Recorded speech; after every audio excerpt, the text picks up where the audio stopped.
अपराध चाहे जैसा भी हो, आखिरकार अपराधी पुलिस की पकड़ में आ ही जाते हैं। हुगली जिले से आए एक चौंकाने वाली घटना में कहा जा रहा है कि प्रेमी सागर मलिक ने अपने कुछ जानकार दोस्तों के साथ यूट्यूब देखकर छोटे छोटे पटाखों को जोड़कर बड़ा धमाकेदार बम बनाया और छठ पूजा की रात बैद्यबाटी नगर पालिका क्षेत्र के खामडांगा के द्वारिका जंगल रोड इलाके में स्थित असीम दास के घर पर कई बम फेंके। जोरदार आवाज, पूरा इलाका दहल उठा। खबर पाकर पुलिस मौके पर पहुंची और सीसीटीवी की मदद से आरोपियों की पहचान कर 4 आरोपियों को गिरफ्तार किया गया। इस घटना में पीड़ित के घर के शीशे टूटे और दीवार पर निशान बन गया। हालांकि पास के सीसीटीवी में पूरी वारदात कैद हो गई। पुलिस ने सीसीटीवी व मोबाइल ट्रैकिंग के आधार पर सागर मालिक और उसके 3 साथियों प्रिंस दुबे, प्रनीत पॉल, आयुष यादव को गिरफ्तार किया। आरोपियों की उम्र लगभग 18 से 21 वर्ष बताई जा रही है। जांच में ये भी पता चला कि सागर और युवती का पहले प्रेम संबंध था, पर हाल में उनका मनमुटाव हो गया था। सागर ने युवती को भयभीत होकर घर से बाहर निकालने के इरादे से ये कृत्य किया और घटना में प्रयुक्त मोटरसाइकिल तथा युवती का दिया हुआ टी-शर्ट भी जब्त किया गया है। सभी आरोपियों को आज श्रीरामपुर कोर्ट में पेश किया जाएगा और आगे की कानूनी कार्रवाई जारी है।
কেউ এসে ক্র্যাকার বোম আমাদের এই সামনেই আমাদের পাম্পের উল্টো দিকে যে বাড়িটি আছে এই বাড়ির দেয়ালে ক্র্যাকার বোম মেরেছে। এটাই হচ্ছে ঘটনা।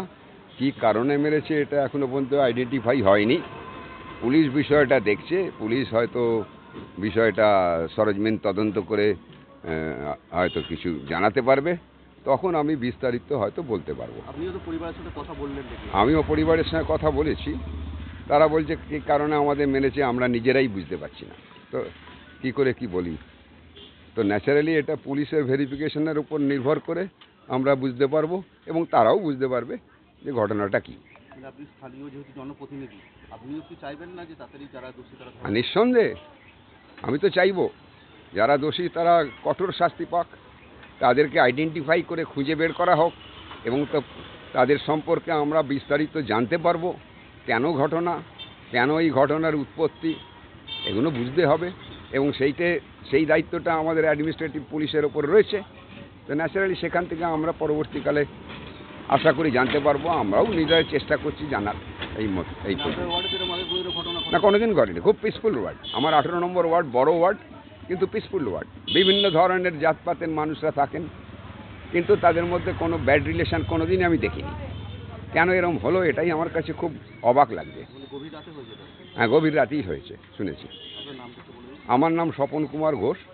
আমি 18 নম্বর ওয়ার্ড বৈদ্যবাটির পৌরসভার অন্তর্গত 18 নম্বর ওয়ার্ডের পৌর সদস্য।